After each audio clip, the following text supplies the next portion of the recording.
Hey, what's going on guys, this is AndrewChicken and welcome back to another video. Paladins has 4 core game modes: Siege, Team Deathmatch, Onslaught, and Payload, each with their own unique rules and features which distinguish them from each other. These modes have many mechanics which go completely unexplained in the game itself, but are crucial to understand, like comeback mechanic, credit generation, overtime, and more.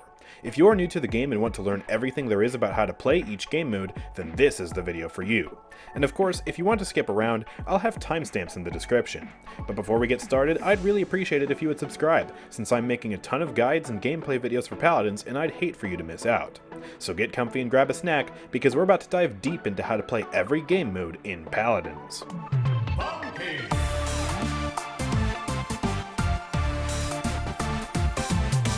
Let's start off with the quintessential Paladins game mode, Siege.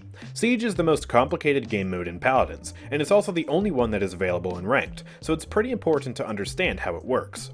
In Siege, the primary goal is to capture the objective in the center of the map, and then once the objective is captured, you have 2 minutes and 30 seconds to push the payload to the enemy team's base. If the enemy team captures the objective, you must prevent them from pushing the payload all the way to your base. You gain 1 point for capturing the objective, 1 point for successfully pushing the payload to the enemy base, and 1 point for successfully defending the enemy team's push. Your team needs 4 points to win, but you cannot win by defending the payload. So, if you have 3 points and then defend the enemy team's push, you will not score a point, and you will not win the game. To make progress towards capturing the objective, all a team needs to do is have at least 1 player standing on the designated objective area. The same is true for pushing or contesting the payload, but with one caveat. The payload has a circle around it showing where you need to stand to contest, but you also have to be within the line of sight of the payload itself. So, if you're inside of the circle but there's a piece of terrain in between you and the payload, then it won't actually consider you to be contesting. This is very important on maps like Warder's Gate, which have a lot of obstacles extremely close to the payload, as stepping out of line of sight of the payload can be the difference between winning or losing the round. In Siege, players start the match with 450 credits, and can buy items anytime they're in spawn. At the very start of the match before round 1, players can also freely change loadouts, but they cannot change loadouts at any other point during the match. Players also gain 1 credit per second during the match, but this credit generation is paused between rounds. Players also have passive anti-healing on their weapons, which will scale in intensity throughout the match. Whenever a player shoots an enemy, that enemy will receive less healing for 1.5 seconds. At the start of a match, this effect will be weak, at just 25% reduced healing. As the match goes on, it will scale to a maximum of 90% reduced healing, which takes 10 minutes and 50 seconds. You can see what value it is currently at by checking the bottom of your scoreboard. This effect used to be available in the form of an item called Cauterize, which is why you'll hear most players refer to this effect as Cauterize even though it's actually called anti-healing. In Siege, players have different respawn timers based on what state the match is currently in. If both teams are fighting over the objective, then they have the same respawn timer of 12 seconds. Once the objective is captured and the payload is in play, the defending team will respawn in 14 seconds while the attacking team will respawn in 8. This is because the defending team has a major advantage in getting back to the fight quicker after respawning as the payload gets closer, so they have a longer respawn time to compensate. Next, let's talk about a feature that the game doesn't tell you about, called Comeback Mechanic. Comeback Mechanic is a feature which helps the team that is behind to, well, come back. It allows the losing team to capture the objective at a faster rate than the winning team based on how many points they are behind. At any point in a match, a team can be behind by either 0, 1, or 2 points. If both teams have the same score, then the objective is captured at the same rate for both teams, being 3% per tick. If a team is behind by 2 points, then that team will capture at a rate of 4% per tick, while the team that is ahead will still cap at the standard 3%. However, if a team is behind by just 1 point, then they'll capture the objective at an alternating rate of 3%, then 4%, then 3%, and so on. This mechanic is extremely valuable for giving the losing team a fighting chance, and it's why you should never give up if you're losing by 2 points.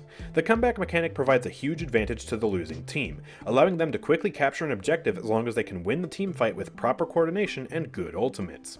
The comeback mechanic can even provide your team with a permanent advantage over the other team because of another elusive feature of Siege: credit generation.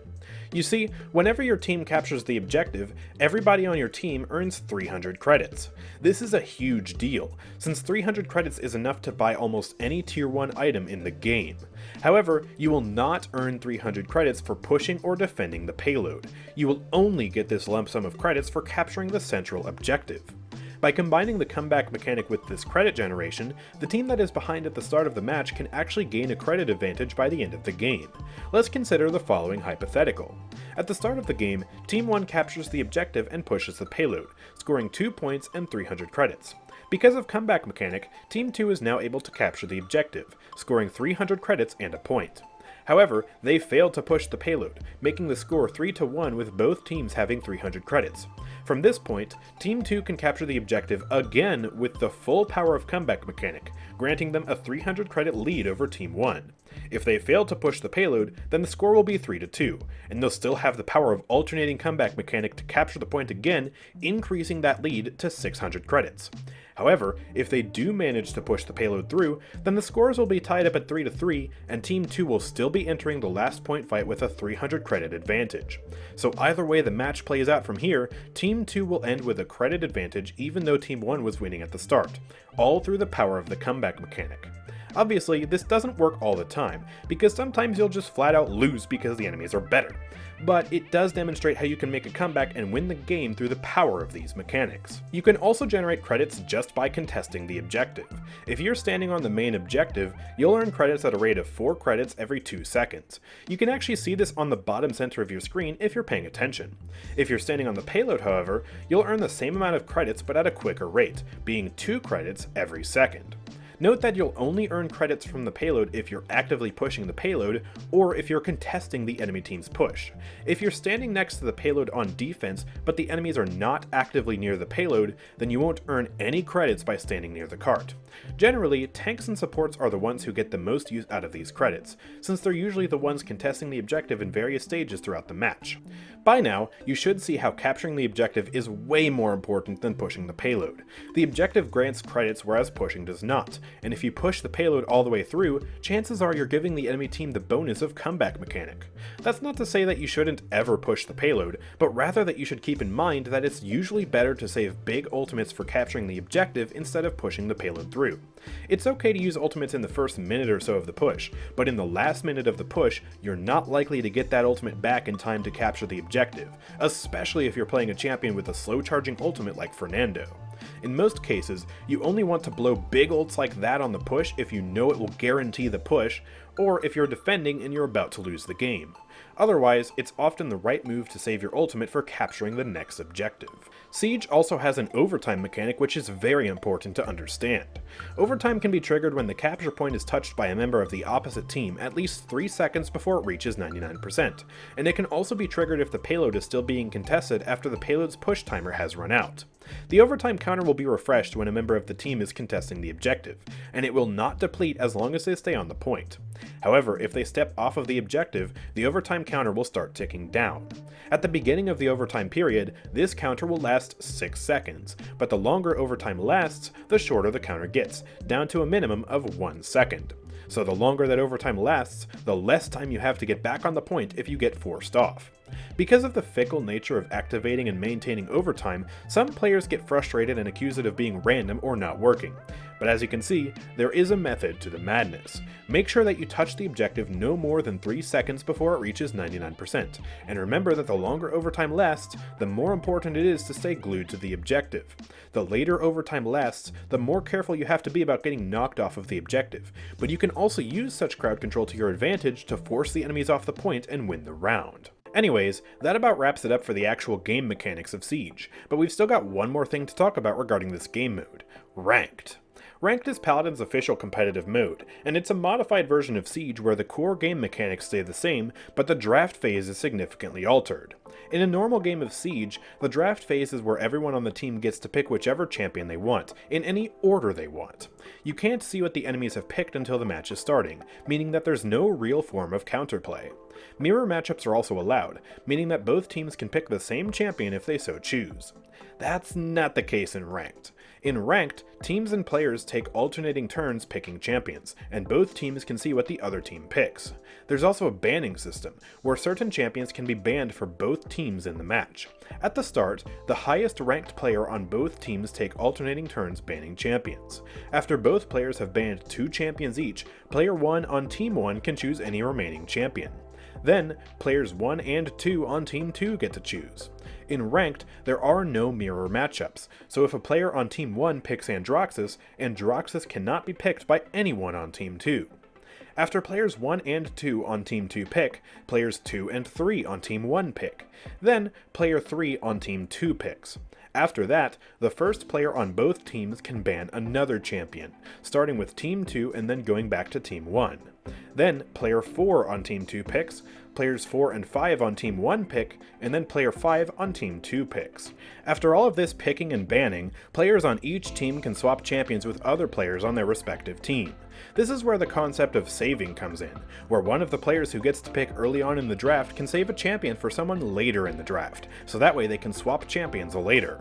Usually, the meta tanks and supports are saved for lower ranked players on the team, while the high rank players will swap with them for powerful DPS picks. The fact that there are no mirror matchups in Ranked and that 6 champions are banned in every match means that you need to have a diverse array of champions which you're comfortable with playing. I recommend being comfortable with at least 3 champions in each class before attempting to play Ranked, so that way you have many options for healers, tanks, and DPS in case your favorite options are banned or picked by someone else. You don't have to be an expert on all of your backup options, but you should at least be adequate enough with them to get the job done if you're not allowed to play your main champions. But with that being said, we're finally done with the complicated game mode that is Siege. Now, let's move on to the complete opposite end of the spectrum and talk about Team Deathmatch. TDM is the simplest game mode in Paladins, since your team needs to either score 40 kills or have more kills than the enemy team at the end of 10 minutes.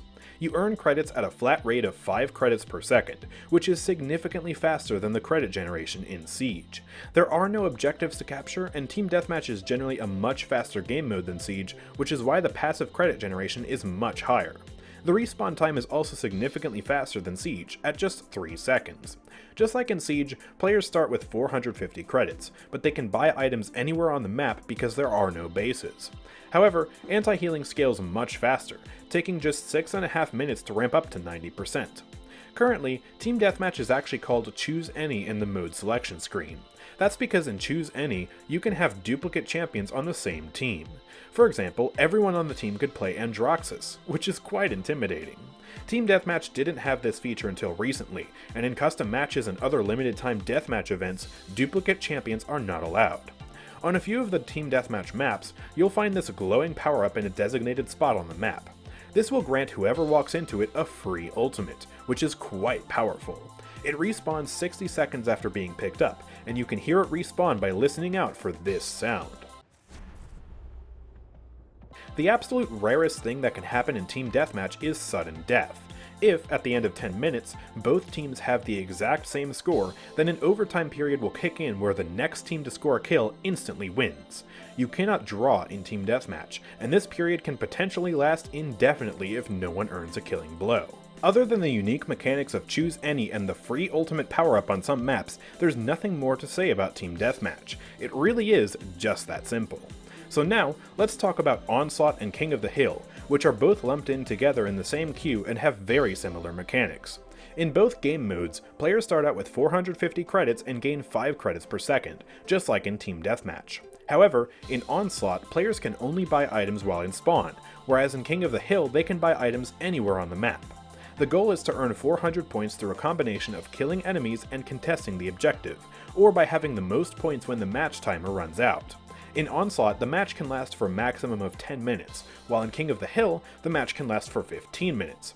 Anti-healing also ramps up more slowly in King of the Hill, taking 8 minutes and 40 seconds in Onslaught and 9 minutes and 45 seconds in King of the Hill. Teams can earn 1 point per second by standing on the objective uncontested, but if at least one member from each team is standing on the point, neither team will score points from the objective.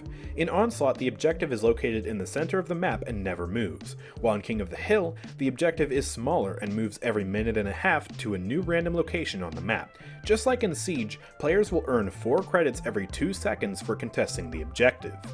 Kills also contribute to the score, but they're more impactful in Onslaught. In Onslaught, each team earns 5 points for each kill, while in King of the Hill, kills only earn 3 points each. In each game mode, controlling the objective is imperative, as kills alone usually aren't enough to win the game. Because of this, it is of utmost importance to pick at least one tank. I see teams fail to pick a tank far too often in this game mode, and they usually lose because of it. There's actually a miniature form of comeback mechanic in Onslaught that affects the respawn timers of both teams. By default, each team respawns in 8 seconds, but the team that has more points can have their respawn timer increased by up to 4 seconds based on how far they're ahead. This makes dying more costly for the team that's currently winning, allowing the team that's behind to buy themselves a bit of breathing room. Finally, let's move on to what is simultaneously the newest and second oldest game mode in this video. Payload has had a storied history, originally being one of only 2 game modes in Paladins before getting replaced by Onslaught and Team Deathmatch. Now it's back, and it's got by far the most unique mechanics out of any of the modes we've discussed so far. So, let's get started with the basics. In Payload, the goal is to push the payload farther and faster than the enemy team. In round 1, Team 1 will have 7 minutes to push the payload as far as they can, while Team 2 tries to stop them. There are 50 seconds of setup time before the round starts, during which the defending team will be able to ride out to the pushing team's spawn and prepare to attack. After the setup time, the round begins, and Team 1 will start their push. After the 7 minutes are up, or Team 1 pushes it 100% of the way, the round will end and the teams will switch sides. Team 2 will have their chance to push while Team 1 defends. To win, Team 2 needs to push it farther or faster than Team 1. For example, if Team 1 pushed the payload in 6 minutes, then Team 2 must push in 5 minutes and 59 seconds. Or, if Team 1 pushed the payload 80% of the way in 7 minutes, then Team 2 will have 7 minutes to push it 81% of the way. Between rounds, every player's credits, items, and kill streaks will be reset. Anti-healing will also reset between rounds, though it is currently bugged and does not ramp up to 90% during either round. This should be fixed in a later update, but at the time of writing it does not work properly. Players start each round with 1000 credits instead of the usual 450, and players gain 2 credits per second instead of the usual 1 credit per second in Siege. Contesting the payload works the same way in Payload as it does in Siege. Players must stand next to the cart and not be obstructed by an obstacle like a box or a boulder. Players will gain 2 credits per second for contesting the payload, just like in Siege. Just note that the defending team will not gain any credits for standing next to the payload when the pushing team is not also contesting. Now, here's where things get interesting. In Payload, players can change their loadouts any time while in spawn, not just during the setup period at the start of a round. This stands in stark contrast to every other game mode, where the only time you can change your loadout is at the start of the match. This may be a bug, and could be patched in a future update. As of right now, I'm unsure whether this is intentional. In Payload, players can also get back on their mount at any time during the match by pressing the remount keybind. There is a small cooldown after dismounting where you cannot remount again, but remounting itself is instant. This is a controversial feature that many, including myself, don't think is necessary, and it wasn't in the original implementation of Payload back in 2017. It has many bugs and balance issues which would not exist if the feature was removed, but as of right now it's still in Payload, so take advantage of it. Payload is also the only game mode with no overtime mechanic, and it also has no comeback mechanic like Siege or Onslaught do. However, just like in Siege, attackers will respawn in 8 seconds while defenders will respawn in 14 seconds. Overall, Payload is definitely the buggiest game mode in Paladins, but this is because it's been brought back using archaic code from many years ago. Hopefully as time goes on, this game mode will be cleaned up, because it certainly is a lot of fun. But with that being said, that's going to be the end of this video. If you found this guide to be helpful, please drop a like and subscribe for more guides and gameplay videos from me. Let me know what guide you want to see next in the comment section down below, and also check out my Discord server and Twitch channel, which are linked in the description. But with that being said, thank you guys for watching, I will see you all next time, peace out.